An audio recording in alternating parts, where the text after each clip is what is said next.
Welcome back to another episode of It's Interesting, the World of Travel. Please welcome back to the show, Renata Arriola. Renata, Hi, Jordy. Great to be here again.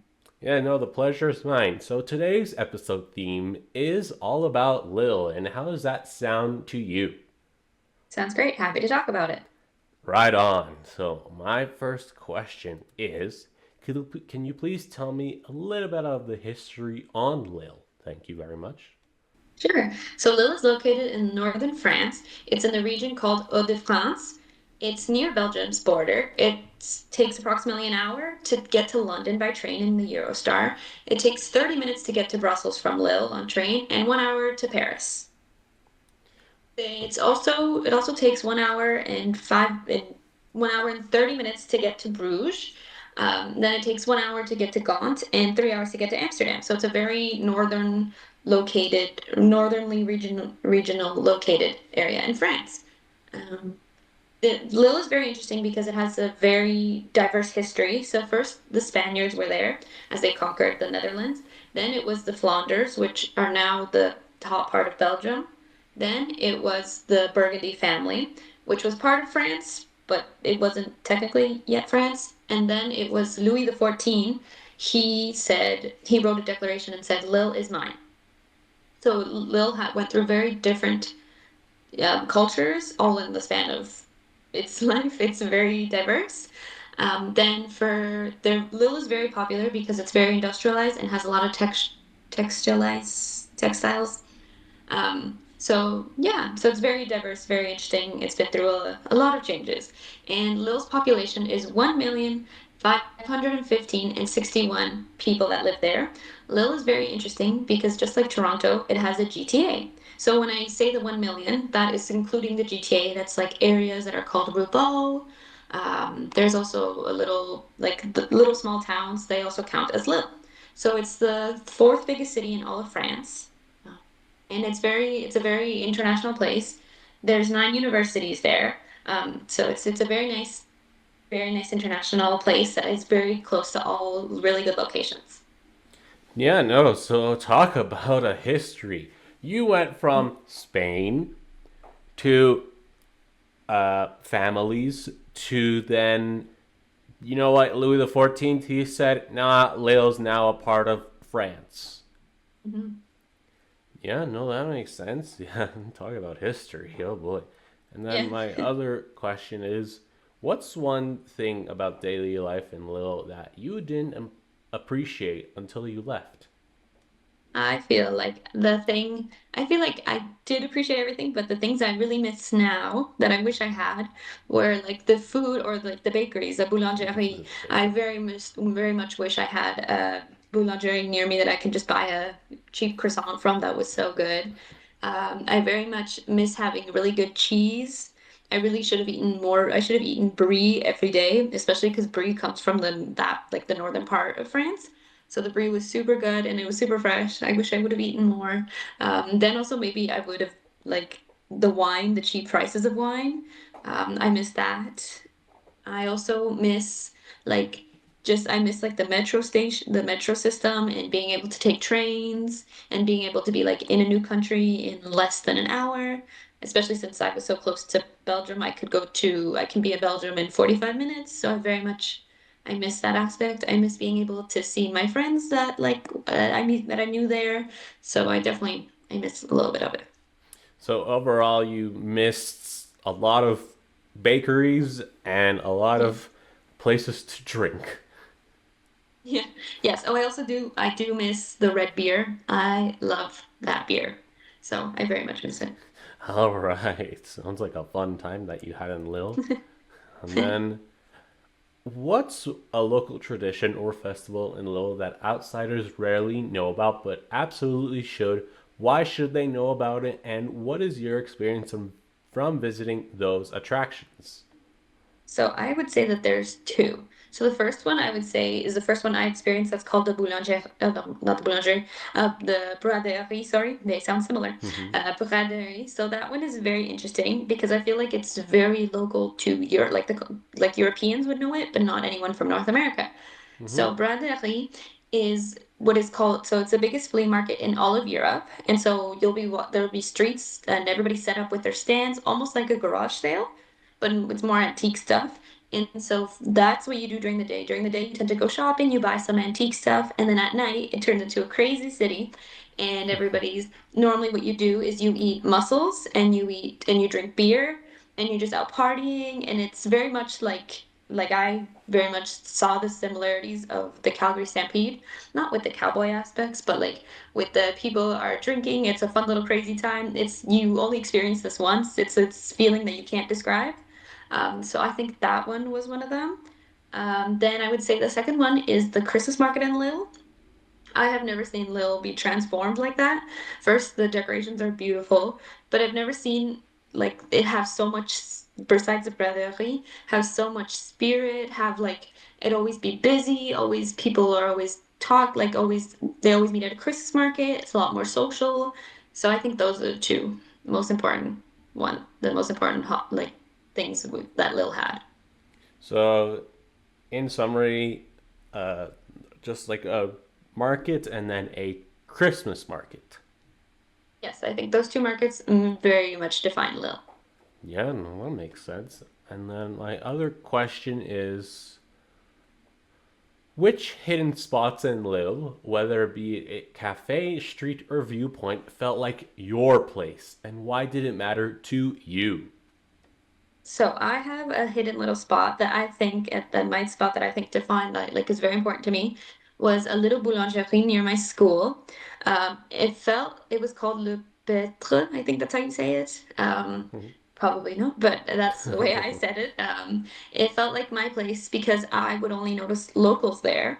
And when I first started going there originally, and I was able to speak a few words of French, they would only speak to me in French back. So they also hopefully they thought I was a little local.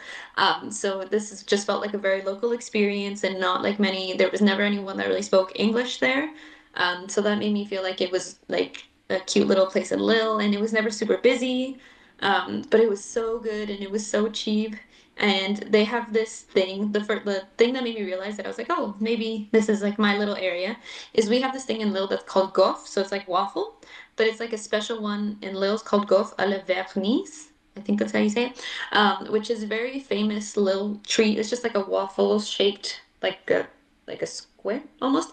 And that one, they had locally made ones over there in that boulangerie, and I was told I had to try one, and I honestly had no idea I'd eaten one until my friends took me to a fancier boulangerie, and and I realized that I had already tried the fancy treat of Lille, and the one I had was so much better compared to the famous one. So I feel like that was my cute little hidden hideaway. And after class, I would go there to get a croissant. So that's my little hidden area. Another place that I really liked, it was called Coq Hardy. That is a restaurant that I went to all the time. I was introduced by it by my friend Nicole. Nicole lived with a local person from Lille, and when she first moved in with her as a little, here's like get to know Lille, she took her to that restaurant and she told me how it was so good. So for lunch one day, she took me there and I loved it. I very much like I had a steak frites and it was so good. So I was very happy to try that. The restaurant is located in Lille's Grand Place, which is kind of like the downtown of Lille. And that's like where all the pretty buildings are. So it's right in a great location. And it's for being in a very like touristy location. And there's a lot of locals. So that really makes a big difference. The food is so good. It's also very famous. Lille has this dish called Welsh rabbits, and they make really good ones. I didn't personally have it. When I took my family, my brother did, and he very much liked it. So they make good like typical French stuff, food, and then versus like the typical Lille dish. I also had steak tartare there. It was so good. And there was also something very interesting that like the steak always came with a sauce, so you could choose. And there was one that was called the pepper sauce. That was a really good one. Or as one of my family had, they had one called Marielle, which is a cheese sauce. So that was really good. And the Marielle is more local to Lille. Then there's something, they also have like Belgian element, so they have red beer, and I love red beer. Red beer is meant for someone who doesn't like sour beer. It's almost like the Radler that we have here in Canada. Like it's very fruity. So I very much like that restaurant, and I would always go there with my friends. If I had people visit me, I would go take them to that restaurant. So I very much love that restaurant.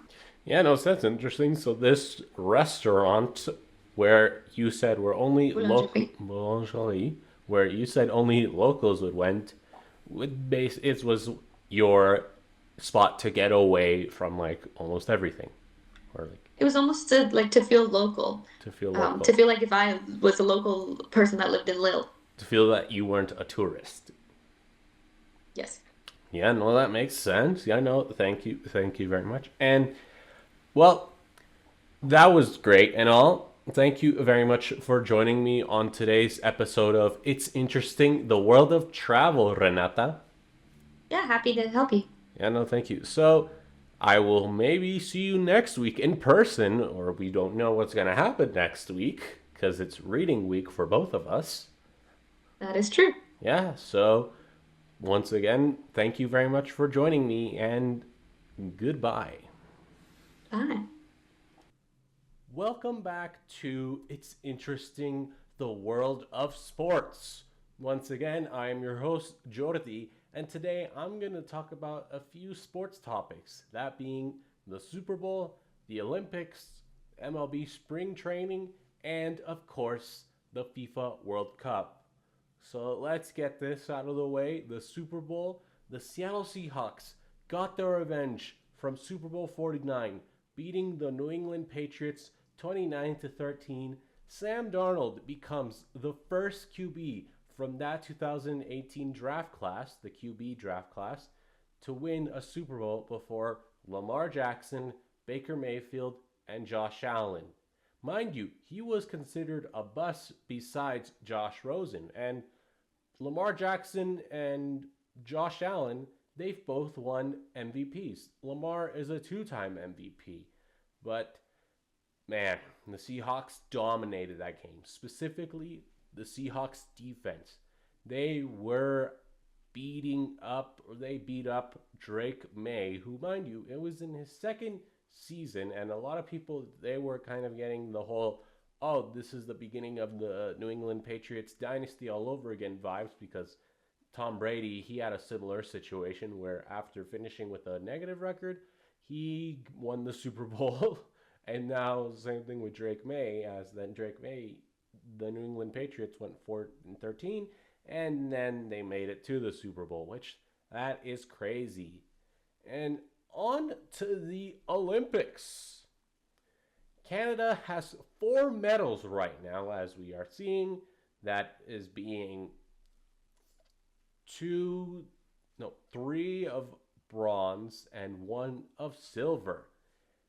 Yeah, I hope we can get more than bronze and silvers. We need some gold, guys, please. But I expect more medals to be coming in this week and this next week, and specifically tomorrow. We got the men's hockey. Team Canada is going up against Team Czechia at 8:30 Calgary time. I do not know what time it would be in Milan. I think it's more of the like 8 p.m. there that's happening, or like 9 p.m. But looking at the roster for Team Canada, the names that are to watch are Sidney Crosby, Connor McDavid, Macklin Celebrini, Cale Makar, Jordan Bennington, Devon Taves, Tom Wilson, Mitch Marner, Brad Marchand, Nathan McKinnon, Sam Bennett, and Nick Suzuki. Now I'm not going to talk about the American roster because I'm Canadian and I want to stay Canadian. I expect Canada to dominate Czechia, say 5-0. Now, sadly, I did see that the women's hockey team, Team Canada, got dominated by the United States. They lost 5-0, which I have never seen that happen before in the Olympics. Specifically, whenever the United States and Canada, the women, when they play each other, it's always a really close game. I believe the last time these two countries went up against each other was in the gold medal game, in which Canada won that game 3-2. But mind you, that Marie-Philippe Poulin was not playing in this game, so I'm hoping that in their rematch, which might be a gold medal game, who knows, I'm hoping that she will be healthy to play. And yeah, crazy. We have Jordan Bennington, Darcy Kemper, and Logan Thompson. Now, when going into the Olympics, everyone thought that it was Jordan Bennington. He won, he was the goaltender that was in net during the Four Nations face-off, in which Canada won, in which Bennington made huge saves, including saving Austin Matthews and also saving Brady Tkachuk. Now, checking on the stats of each goalies, I can see that Logan Thompson, while yes, he's won 19 games so far, he's had a 912 save percentage, which that's pretty good for going into the Olympics. Now, going on to Jordan Bennington. Bennington, oh no, he doesn't really have that much great of a save percentage. He has a 864.864 save percentage. If this was the 1980s, oh, he'd be in the Olympics. But with just 8 wins and 17 losses, oh, and he gives up, oh, he doesn't really, oh boy. No, he does not, and he gives up 3 goals a game. Oh boy, no. Okay, yeah, thank God. Thank God I do not want him to start. After looking at those numbers, oh boy, how did he make it? How did he make it? Now, mind you, that he did win us that Four Nations face-off, which props to him. And then moving on to Darcy Kemper, he's right now in the middle. Yes, he has 14 wins and 11 losses. He has a 900 save percentage, and he only allows 2 goals a game, which I like that a lot. And besides that, I can see, if you ask me, I can see, after looking at all those stats, it would be crazy not to go with Logan Thompson. I can see Thompson, Kemper, and, well, Bennington all in that order. This is a heartwarming Olympic story. You know how you have those countries where they aren't really known for their winter sports, but they have those Olympians who have heartwarming stories? Here is one for you.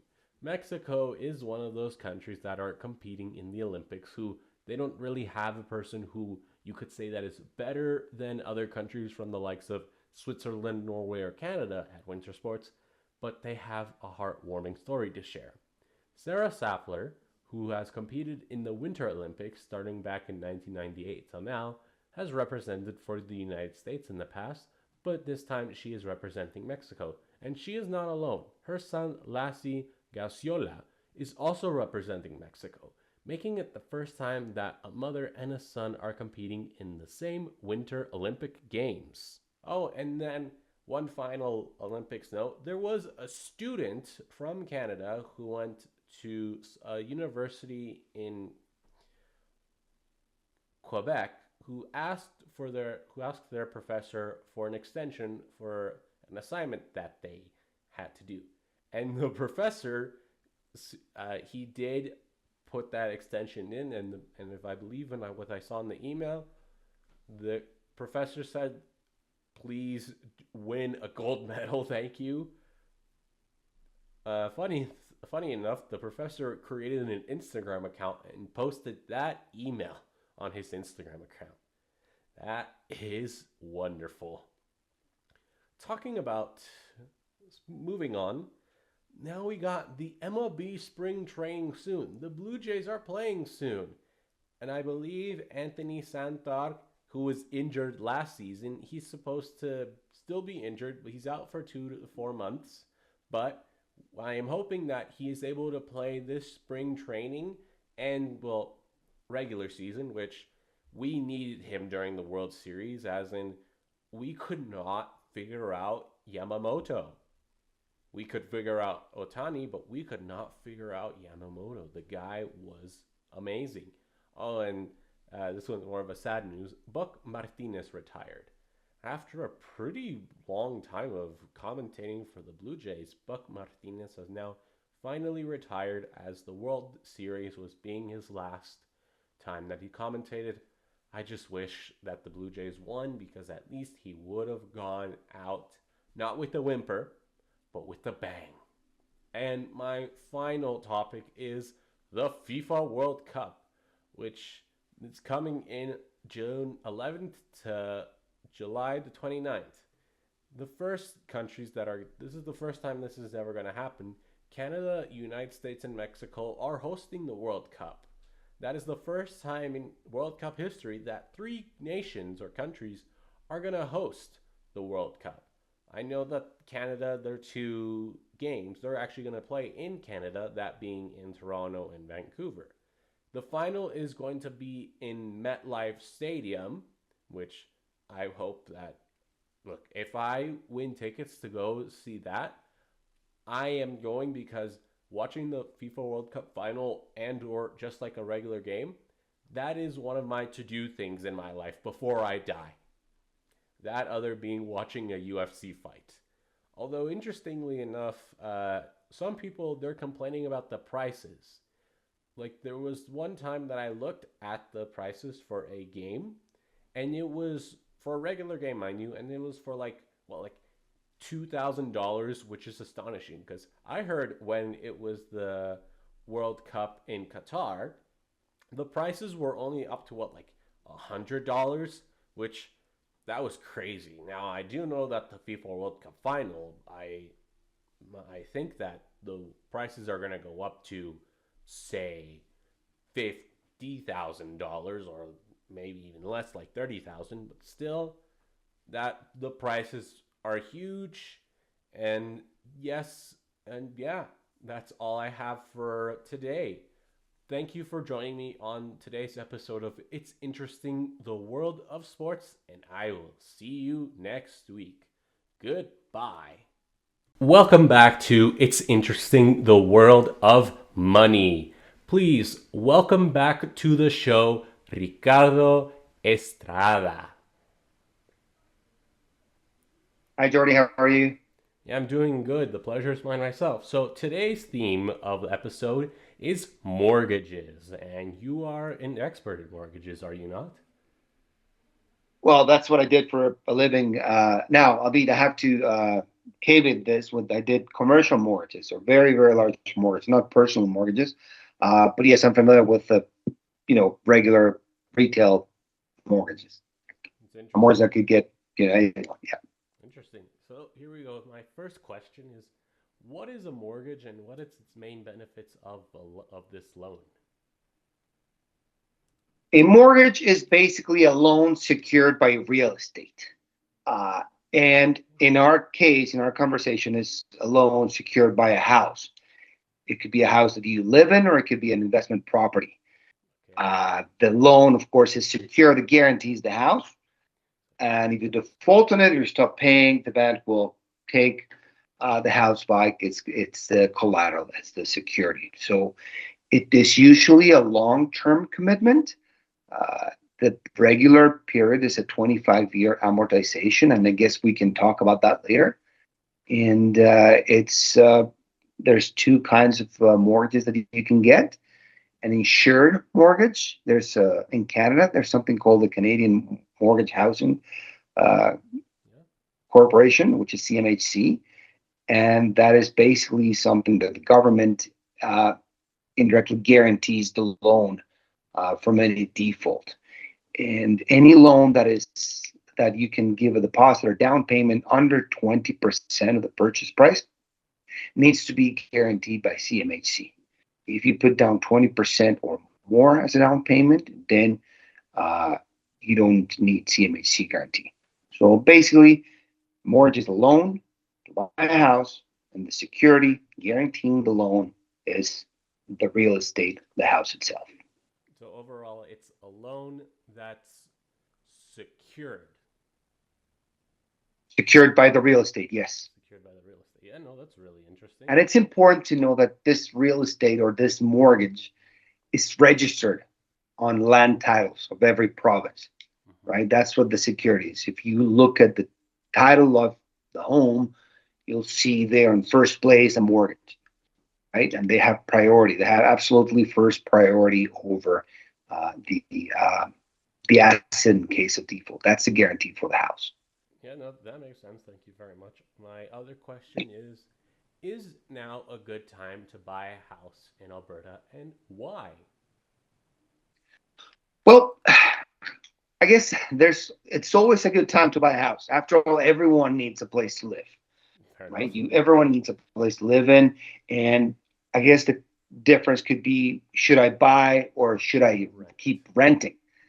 And uh, back in the day when interest rates were really, really low, I'm talking about 20, all the way from 20 after COVID until 2022, 2023, it made a lot more sense to actually buy a house because the mortgage payments were significantly lower than they are today. Uh, but I guess it is a preference. Most people, it's the Canadian dream, the American dream to own a house. Is it a good time? It depends on your expectation on the market. You think the market's going down or up? In Alberta, here we tend to be a boom and bust province, and right now we built a lot of units, and we keep building, so that is actually making the price lower. Now, what would happen? The price of real estate a little bit lower. Now, in the last 2 years, price increased significantly, mostly due to immigration, people coming into the province from outside of Canada or just from outside of Alberta, and that made the prices of real estate increase. So it was a good investment to buy a house 2 years ago. It might be a good investment to buy a house now. But like I said, you always need a place to live. So in my opinion, yes, it's always good. It's always a good time to buy a house. Okay, so overall, so right now, you think that it's a good idea to buy a house in Alberta. Yes. Okay, that makes sense. Thank you very much for answering that Yeah. question. What is the mortgage pre-approval? There are several things. This is basically based on your income. And usually banks Okay. or mortgage brokers tend to push uh, for the higher loan amount or the higher house that you can get. And it's based on your income. So it depends basically on income and two things. First of all, is your income, and second of all, is how much money you have as a down payment, right? Yes. So you do have 20% down payment, then the bank, or I guess the mortgage corporation, will lend you 80%. So it's just round things quickly. If you have 200, let's say a house of $1 million just for, or let's say $500,000, which is more Hmm. characteristic of something that you would get here. If you have 20% of that, which is $100,000 down, you get a mortgage and you get uh, a loan for $400,000. So there's a stress test that the banks, or it's basically government of Canada state that say, okay, you can, based on your income, you cannot, your monthly mortgage payments cannot be more than 33% of your income. So that is kind of like a prerequisite or requirement to have it. And then there's a stress test. What happens if interest rates go 2% higher than today? So basically, in order to get a house, to answer your questions, were the requirements, well, you need a down payment. And I would say you should at least have 10% down. You can get a mortgage for like 5%, but I wouldn't advise that. Ideally, you would get 20%.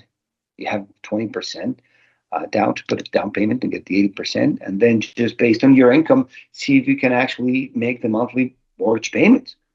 I mean, technically, there's a little more stuff. You need an appraisal. The bank does that in like 5 or 10 minutes, and a bank account where they're going to debit your mortgage and stuff like that. But that's just technicalities. It's basically based on how much money you have to put a down payment and how much money you can afford to pay on a monthly basis. So basically, it's like if you have enough money to afford so basically enough money, you can afford to have a pre-approved mortgage. Yes, yes. And once you get pre-approved, you have like 90 days to actually purchase a house and they'll hold the rate, right? Like I Yeah. said, rates, I mean, today you can get, I guess, somewhere around, I don't know, a 5 year, you can get around 5 year fixed around 4%. Maybe you can get even slightly lower than that. So if you compare that with 2021, you can get a like a 5 year fixed rate for 190. So it's Mhm. twice as much of interest that you'd be paying. So Yeah, no, that makes sense. And then my other question is, what are the main differences between a variable or and a fixed mortgage? this is really self-explanatory. When you had a variable rate, now here in Canada, unfortunately, you cannot get, although the amortization period, that means that when you get the mortgage, the loan, you calculate based on your first um, interest rate that you get, a plan to fully repay the loan in 25 years. That is called the amortization, which is the time. However, the term of the loan in Canada cannot be 25. You cannot have a 25-year term, 25-year amortization. The longest period that you can have a mortgage here in Canada is 5 years. So 5 years. you can get 4, you can get 3, you can get 2, you can get 1 year, right? And then your decision is: do you want to be this rates to be variable for the duration of the term, not the amortization, for the duration of the term, or do you want it to be variable?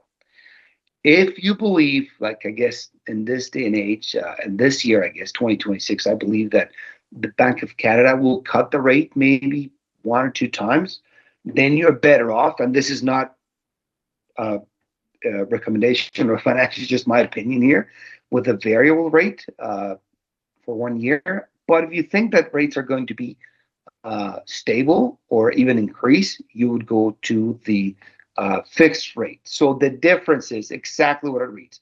If on a variable, if interest rates go up or down, your interest calculation will go up or down. In the fixed rate, you are going to be exactly fixing the rate for the term of the loan, let's say 5 years, and then in 5 years you will renew and you won't have any surprises, but it can go both ways. Yeah, okay, so that's interesting. So for the what was it again? The variable, you can either go up or down, like it can be Right. surprises, and the fixed one almost similar, but to a T.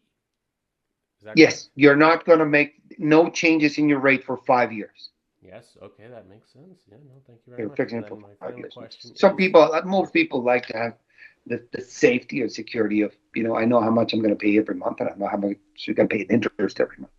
yeah, no, that makes sense. And then my final question is, what steps does a student need to take to start saving for their down payment? This is exactly like the very first time we talked Mm-hmm. about this. It is leave below your means. Spend less money than what you earn and start saving for it. So save in So general. save in general. You need a down payment. Unless you go to the bank of mom and dad where they can help you. And, there's some cities like Vancouver and Toronto that honestly, not even someone like a professional working for 20 years or something. When the average house price in Toronto is over $1 million, it'll be hard to, you'll be hard pressed to save $200,000 in your 20s or 30s. Yeah, no, that makes sense. So you end up starting to buy a house in your late 40s, maybe, which might be, too late, or might be, but it's tough to rent for, over 20 years if you think that you're going to buy a house. So unless your mom and dad or family members help you with the down payment, all you have to do is save by yourself. So spend less than what you earn. Yeah, no, that That's makes that's the sense. that's the reason. Don't go out so much. Live a little bit more frugally, and if you can, right? So that's basically it. The only recommendation is try to set aside money for your retirement later in life, and try to save aside money for buying a house. Yeah, no, so that makes sense. And Every paycheck. That's the way to do it. yeah, no, so like like you said, like I said earlier, just save your money and you'll be fine. Yes, and invest it. And invest Don't in just it. save it under a mattress. It doesn't work. Yeah. Save and invest. Yeah, no, that's great. Thank you very much for joining me on today's episode of It's Interesting, the World of Money. My pleasure, Jordy. Have a good Yes, afternoon. no. So I will see you next week, or I might give you a break. Who knows? In the meantime, I'll be happy to chat whenever you want. yes, no, thank you. So, once again, thank you for joining me, and goodbye. Bye, Jordy. Welcome back to It's Interesting, the World of Events. Please welcome back to the show, Gabriela Palacios. Gabriela? Hi, Georgie. How are you? I'm I'm very doing happy to good, be thank back you. here. Because your podcast it's called The Interesting World of Events. Today, it's let's talk about the different trends that we can see in obviously 2026. And Mhm. I would say let's focus on how we are changing things because now our guests coming to these events will be the millennials and the Gen Zs and the younger generation are going to be coming to these events. So then maybe that would be a good thing to talk, don't you think? Yeah, no, that makes sense. Let's get on to it, no? Okay, perfect. Question is, tell me what are the trends that you see in events and food and beverage for 2026? Oh, perfect. That's a great question.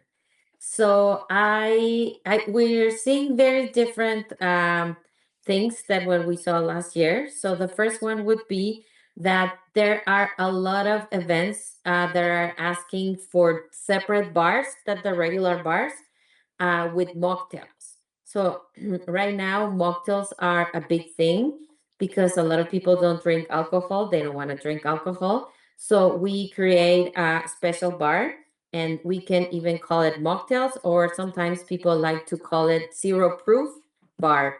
So then the good thing about this is that you can have the same recipes of the regular cocktails that are with different flavors but without the alcohol, or we can also create new mocktails with different syrups. So we have one that's very popular right now that has a lavender syrup and you add other ingredients.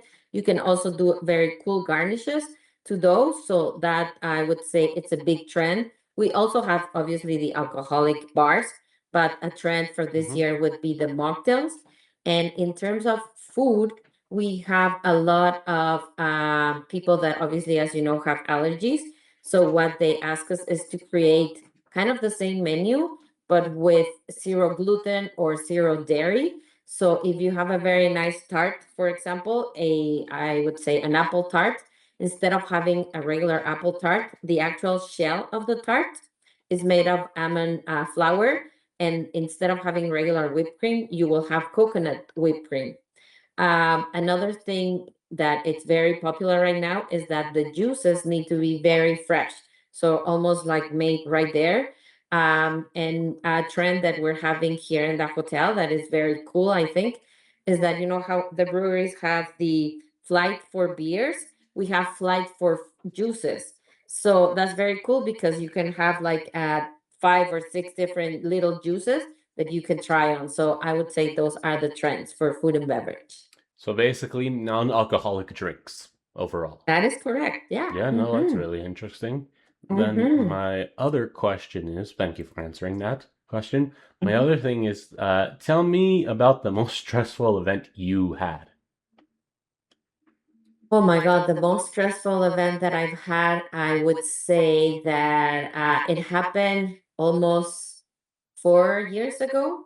Mm-hmm. We had a very large convention for 1,000 people, Oh boy. and one member of my team, because mistakes happen, forgot to add a comment that once the 1,000 people were going to finish in another room, they were going to come back to the meal room to finish or do the big closing ceremony. So she forgot to let us know, and she just called me and said, "I made a mistake. I forgot to add that after the last meeting, they were going to come back to the meal room." and we need to have it ready in 45 minutes. So I said, mistakes happen, let's work as a team. So we only had 45 minutes to clean a room for 1,000 people that had all over, like all the food over the table still. The room was completely a mess, I would say. So I arrived to the room, I saw the room, and I said, "There's no way we can actually have this room ready." But then I said, "Okay, breathe in, Gabriela. You cannot say no to a client." So what we did is that we called the entire hotel. So we had housekeepers, people from different departments, accounting. Everybody came and helped, and we were able to clean the room, even bring fresh linen, and we were able to have that room ready in 45 minutes, and the client was very impressed. And obviously we all learn a lesson to make sure that we don't forget those big things. Yeah, no. So you had 45 minutes just to clean an entire room with 1,000 people That is just correct. waiting. Was Oh very boy. stressful. Oh boy. Talk about Uh-huh. stressful situations. Thank you for answering that Exactly. question. My other question is, tell me about the biggest wedding you've ever planned. Oh, of course. That was a very cool wedding, I would say, because it was for 1,200 people and they wanted to do different things that we've never done. So the planning was very, very special for me because I learned lots from that planning. The first thing that they wanted to do is they wanted the bride to come into the room with a horse, like in a horse. So we were trying to see if, as per our health rules, we were allowing a horse, but unfortunately we were not, because Hmm. once you have food in the room, you cannot have an animal. So then we couldn't do that. But obviously, I learned lots about all the rules and regulations regarding that. But a very cool thing that this wedding had was that they had a huge cake, a very big cake, but it was all white. So I was just like thinking, maybe it's a very boring cake. So why do you want just white? But then I was able to get in touch with the audiovisual company, and what they did was that they were putting lights and images and different things into the cake. So the cake was different every 5 minutes. So it was a huge cake that was obviously a big part of the decor, and it was changing colors, it was changing different graphics every 5 minutes. So during the wedding, they had a different cake every 5 minutes. It looked beautiful, and the colors and the design and everything was just amazing. So I would say that was my favorite wedding to work with. Yeah, no, so they couldn't have a horse, sadly, because of the food. But then they managed to, like, the cakes, they, like, kept on changing the cakes, or, like, different cakes every single time. Yeah, that was very cool. Oh, wow, that's interesting. Thank you for answering my Hmm. question. And then tell me what suggestions you make to clients when they have a limited budget. Yeah, that's a very good question, because it happens more than what you think. So they come to us and say, you know what, we would like to have this event, but we don't have a huge budget. So me and my team, we need to get very creative.